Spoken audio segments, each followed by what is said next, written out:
પૂરગ્રસ્ત ગામોનો અવાજ યુટ્યુબ ચેનલમાં આપનું હાર્દિક સ્વાગત છે। નમસ્કાર બધાને। એક નાનો સવાલ છે, બીજું કંઈ એક સજેશન બી કહેવાય, અને કે અમલસાડ બિલીમોરાનો જે રોડ છે ને, એ આપણે પહેલા કોસ્ટલ હાઈવે છે, અત્યારે આ નવો બની ગયો, પણ એ રોડ ધીરે ધીરે, આજથી હું અગર વાત કરું, મારું ઘર બાંધેલું 1993માં, બરાબર, ત્યારે એ રોડ મારા ઘરના રોડથી નીચે હતો। આજે એ રોડ મારા ઘરના રોડથી તો કમસે કમ 5-6 ફૂટ ઉપર થઈ ગયો છે, બરાબર। અને નાળા કેટલા છે ત્યાં? કદાચ 5-6 મીટરના નાળા છે, પણ કેટલા છે? અમલસાડથી બિલીમોરા પાણી આ બાજુ કદાચ ઉતરી પણ જાય ને રસ્તાની આ બાજુ પશ્ચિમમાં, તો બી પૂર્વમાંથી પાણી નીકળતું નથી, બરાબર। એક તો એ મોટો પ્રોબ્લેમ છે। બીજો કે આપણે કદાચ બે મુદ્દા પર વાત કરવી બહુ જરૂરી છે। એક તો આ રોડ એ બરાબર છે કે આ કોસ્ટલ હાઈવે જે અગર બને છે અહીંયા, કોસ્ટલ કોરિડોર, બરાબર, 12 ફૂટનો, સાથે સાથે અગર માન લો આપણે ડ્રેનેજ સિસ્ટમની વાત નહીં કરીએ, આપણા જૂના કામ, બરાબર, એની વાત નહીં કરીએ, એને આપણે કોઈ ઝીંગાના જે ફાર્મર્સ છે તેની સાથે કોઈ તકલીફ નથી ભાઈ, બરાબર। એ લોકો અગર ઓફિશિયલ છે,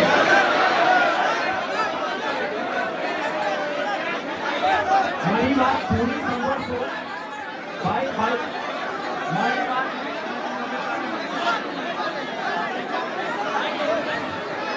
મારી વાત પૂરી સાંભળો, પછી તમે દલીલ કરો તો સારી વાત, બરાબર। ઝીંગાના તળાવ જે આપણા માર્ગમાં આવે છે અને જે આપણા પાણીના અવરોધરૂપ છે, એને ચોક્કસ રૂપે પછી ઓફિશિયલ હોય કે અનઓફિશિયલ હોય, બધાને કરવા જોઈએ। હલો, આજે મારા 75 વર્ષ જ્યાં 76 વર્ષ, મેં 50 વર્ષ અહીં ખેતી કરી, આખી બેરણમાં પાણી જતું હતું, તો એક કેડા પાણી નીકળી જતું, અને હેઠી રેલમાં બી એક કેડા નીકળી ગયું। હવે અઠવાડિયા સુધી પાણી નહીં નીકળે, બધાના ખેતર બગડી ગયા, કોઈ પાસે શાકભાજી નહીં મળે। આ બધી બહેનો કઈ ડુકરી મારી આવેલી છે અહીંયા, આજે કોઈ તૈયાર નથી કે તળાવ કોણે બનાવવા, હું કરું મનીષભાઈને કહેવા કે મને પેલું એમ કે બધા એમ કે મનીષભાઈ તળાવ બનાવો, મને કઈ ખબર જ નહીં મળે। હવે મેં એમ કહું કે આપણે બધા દુઃખી માણસ છે, અહીંયા કઈ ભૂરીઓ કરવા નથી આવેલા, શાંતિથી આ પ્રકરણ બનાવવાનું। આપણે પહેલા જાગેલા હતા, આ પરિસ્થિતિ નહીં હતી, હમણાં આ પરિસ્થિતિ નહીં હતી, પહેલાથી તરાવનું જાગેલા હતા, આ પરિસ્થિતિ નહીં હતી। હમણાં પેલા રોડની વાત કરે, રોડના હારું જાગવાનું, લોકોની પરિસ્થિતિ એટલી ખરાબ છે। અત્યારે બી આ દેશના લોકોને કઈ અપાવવું છે, આજે ખેતીમાં કેટલું નુકસાન। ભાઈઓ, પહેલા મેં ચોખ્ખી વાત કરી, અહીંથી બધા 2 કલાક બધાને બોલવાનો અધિકાર છે। રાતના 8 વાગી જાય તો કઈ નહીં, તો બધાએ બોલવાનો પોતપોતાનું મંતવ્ય રજૂ કરવા પડશે। પેલી બહેન જે બોલી ગઈ ને, એને આજે ઉદાહરણ કરી, એ તળાવ તો કોઈ લખવાનો આજે ચોખ્ખી ભાષામાં કહ્યું, આટલા 2 માણસ છે, એ તળાવની તૂટ છે તમારી પહેલી ઘેરથી ટીકમ લાવીને મેં મારું ચાલુ છું અત્યારે, તળાવ છોડી નહીં ખેસ, આજે આ બેને કહ્યું કે આજે નારિયેળ ફોડી નાખવાનું, આ બધા જેટલા છે જે બી બોલવાના હવે 12 વાગી જાય ટકાની લાઈટ પાણી ને ખાવાની સગવડ ટાઈપ કરવા માટે કહું છું, તો બધાને બોલવાનું ચાન્સ આપવા પડશે આજે। જય હિન્દ। અહીંયા પેલા ક્યાં નીકળતો હતું, ક્યાં ડરાવા લોકો ડરાની વાત નહીં કરે, અમારે રાજકારણ રમાવની જોઈએ। અમે જીના ડરાવા જ્યાં ટોપી હોય, અમે જેવા ટોપી હોય, અમે બી આ કાઢા વિસ્તારમાં જન્મ લીધો છે અને નાબૂદ કરવા રહીશું અને નાબૂદ કરીશું। જય હિન્દ। આપણે ઝીંગા તળાવ તોડવા માટે એક કમિટી બનાવીએ, તાત્કાલિક ધોરણે આજે અહીં નક્કી કરી નાખે અને ચાલુ પણ કરી નાખે, અને પાઇપ આપવાની જરૂર નથી, એટલે આપણે બધા હાથે કરીને જવા કરતા પહેલા અહીંથી તોડવાનું નક્કી કરીને ચાલુ જ છે, આપણને કોઈ વાંધો નથી। ઓકે, કમિટીમાં માણસો બધા રહેવાનો, ગામ દીઠ માણસ જોશે, એમાં એવું નહીં કરતા કે આ ગામના તે ગામના, બધા ગામના માણસો આપણને જરૂર છે ને આપણે ચાલુ કરવાનું જ છે તાત્કાલિક ધોરણે। નમસ્કાર મિત્રો, હું શું કહેવું, આપણે ફોર્મ જે જમા કરવા છે, કોઈ માણસ અમે નક્કી કરો કે તો અત્યારથી આપણને આપી હવે કામ ચાલુ કરી નમસ્કાર મિત્રો, આ જે જગ્યા ખરી છે એ જગ્યા ખૂબ આગળની જગ્યા છે, ખૂબ આગળ કહેવાય, એનો પ્રકાર છે 73 સત્તા પ્રકાર। આ જમીનનો પ્રકાર છે 73 સત્તા પ્રકાર। એ જમીનમાંથી ભૂતકાળમાં સંપૂર્ણ પૂરેપૂરું પાણી અંબિકા નદી કાવેરીમાં નીકળીને ચાલ્યું હતું। આજે અમારી ઉંમર 75 વર્ષ થઈ ગઈ, અમે અહીંયા આવતા હતા અને એ જમીનમાંથી અમે મોટા મોટા હળ અને ખાડીઓથી તેમાંથી પસાર કર્યા। અંદર જો આપણે ઉતરીએ તો એમાંથી બહાર પણ નીકળી નહીં શકાતું. હવે આ જે જગ્યાની સત્તા જે છે એ નવસારી જિલ્લા કલેક્ટરને અધીન છે. ધારે ત્યારે આ લેન્ડ ગ્રેબિંગનો કાયદાની જોગવાઈ છે. કોઈ પણ વ્યક્તિએ પોતાની મનસ્વી રીતે આ જમીનને પોતાની માલિકી આપવા કબજા ભોગવટમાં લીધેલી હોય તો એને તળિયા ઝાટક આપણે એને કાઢી નાખીએ તો કોઈથી કોઈ પણ ભાગ નહીં આમાં, બિલકુલ ભાગ નહીં. કારણ એ જમીન કોઈના બાપની નથી, એ જમીન સરકારની છે અને સરકારી જમીનમાં એમણે કબજો કર્યો છે એટલે લેન્ડ ગ્રેબિંગ લાગુ પડે એટલે એની ધરપકડ કરીને ગાલી દેવામાં આવે, કાં તો એની પાસે તોડાવવા પડે અને સરકાર જ્યારે પોતાના ખર્ચે તોડે તો એની પાસે ધારે કેટલા ખર્ચો સરકાર માંગી શકે. એટલે 70 પ્રમાણે 70 પ્રકારની જમીન છે આ, એટલે કોઈની માલિકી હક નથી, માત્ર અવાહિત હક કલેક્ટર સાહેબને છે. એટલે આપણને કોઈ જાતની બીક નથી. ધન્યવાદ. સૌને ખાસ જણાવવાનું કે આવતા ગુરુવાર આ જ વીકના નેક્સ્ટ વીક સોમ મંગળ આવતા ગુરુવારે તારીખ જે હોય અત્યારે હાલ 13 તારીખે કલેક્ટર શ્રીને આપ સૌ સાથે મળીને સંગઠિત થઈને આવેદન પત્ર આપવાનું નક્કી કર્યું છે.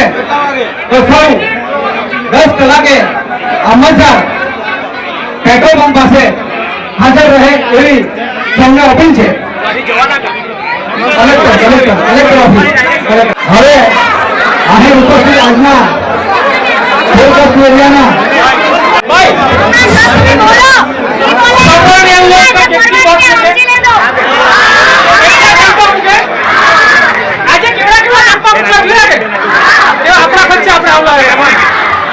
બરાબર આપણે તળાવ તોડવાનું છે, બરાબર તોડવાનું એટલે તોડવાનું જ, પણ તેના માટે ફંડિંગની જરૂર પડશે ને કે ભાઈ.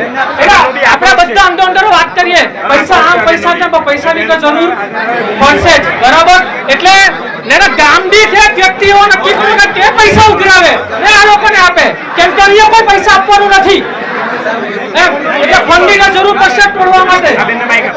અહીં પૂર પીડિત લોકોનો પૂર પીડિત સૌનો આક્રોશ એટલો બધો વધારે છે કે આપણે બધાને સાંભળીએ તો 1 અઠવાડિયું પણ ઓછું પડે. એટલે પ્લીઝ શાંત થાઓ.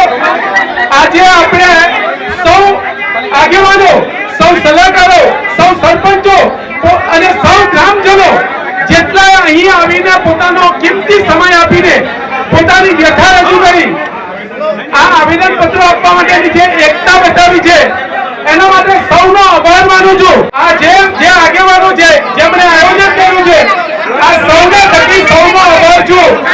તમારે અત્યારે હું એક નારો બોલો છું, એકતાનો નારો, સૌનો સહારો. ભાઈઓ અને બહેનો આપણે આવેદન પત્રની વાત કરો તો આપણી સમિતિ આવેદન પત્ર કોણ પણ વાત કલેક્ટરને બધાને આપ્યો છે. અગર આટલું જ જુસ્સો જો બધા અહીંયા ઉભા રહે તો કલેક્ટર અહીંયા આવવા પડે.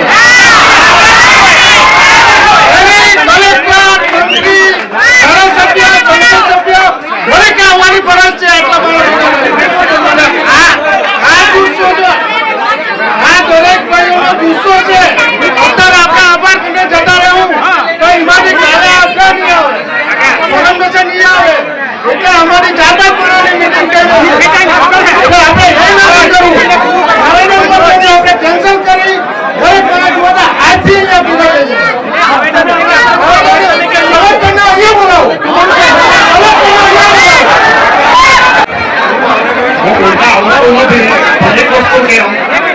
અમારા પરિવાર તરફથી 25,000 રૂપિયા તળાવ તોડવા માટે જાહેર થયેલા.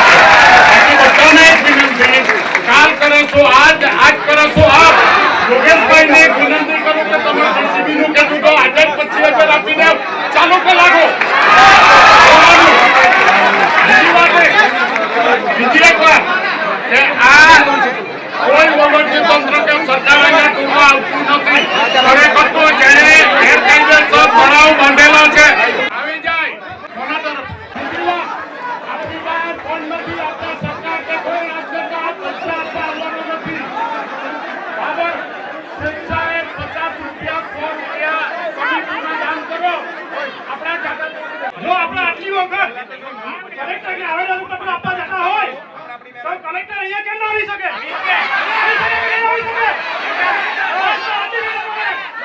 ગુરુવારે આપણે બોલો.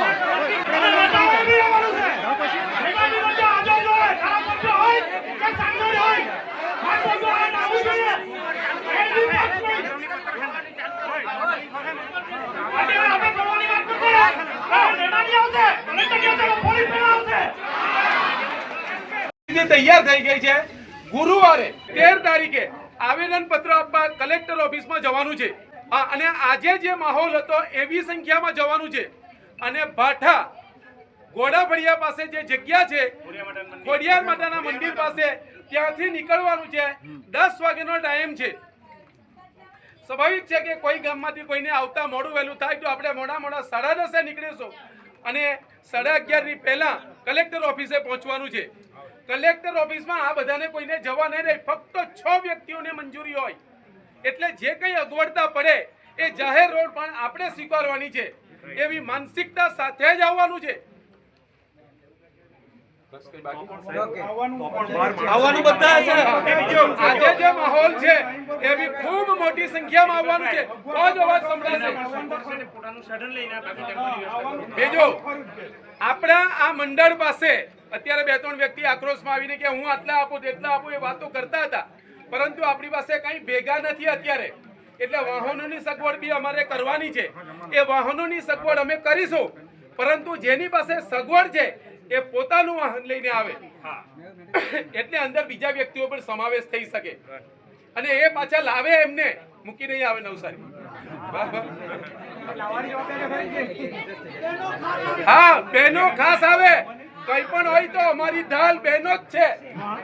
આજ અમારાથી આગળ ચલાય એટલે બહેનોએ ખાસ આવવાનું. અને જે અગ્રણી બહેનો ઉપર આવ્યા છે ને તમને જેમણે જોયા છે ને એ બહેનોને ખાસ વિનંતી કે તમે સૌ આવો અને લાવો બીજાને. એટલે આપણે આ ગુરુવારે આવેદન પત્રનો પ્રશ્ન સફળ બનાવીએ. આ બધી કામ અહીંયા પૂર્ણ જાહેર કરવામાં આવે છે.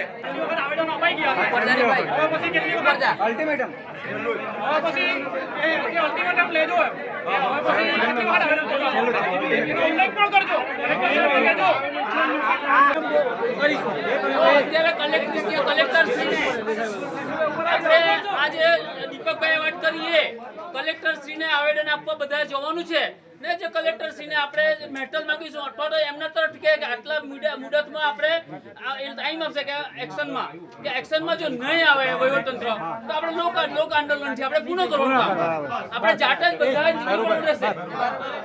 એ રીતે કાયદો લેવાનો નથી, કાયદાને અંદરમાં રહીને કામ કરવાનું રહેશે. ને જો કાયદો આપણને જો વહીવટતંત્ર કામ નહીં કરે તો આ બધા છે પબ્લિક જનજાગૃતિ આપણે કામ પૂર્ણ કરીશું. જે કરવાનું છે જન આંદોલન કામ પૂર્ણ કરવાનું એક જ વસ્તુ. જો આપણી આજની સભા જે કામ માટે મળી હતી એ સંપૂર્ણ આજે પૂરું થાય છે. હવે પછીનું કામ ગુરુવારે છે અને ગુરુવાર સુધીમાં જે કંઈ કામ કરવાનું છે એ કાર્યકારી સમિતિ કરશે. એટલે આજે જે કંઈ ઉપસ્થિત રહ્યા જેમણે સહકાર આપ્યો છે એમનો ખૂબ ખૂબ આભાર અને અહીં આપણી સંપૂર્ણ સભાને બરખાસ્ત કરીએ છીએ. ચલો હા, જો ભાઈ આ કાર્યક્રમ સફળ થવાનું કારણ આપ સૌ છે. અહીં જે આગેવાનો છે એમનાથી નથી પણ તમારા બધાના સહકારથી આ સંપૂર્ણ પૂરું થયું છે. ચાલો બધાને જય શ્રી રામ. જય શ્રી રામ. ચાલો છૂટા પડીએ. પાછા આવીએ. આ પૂરગ્રસ્ત લોકોની વ્યથા અને પ્રશ્નો છે. આ લડત તેમના હક અને ભવિષ્ય માટે છે. અમને હવે કાયમી ઉકેલ જોઈએ છે. વિડીયોને લાઇક અને શેર કરી સબસ્ક્રાઇબ કરો.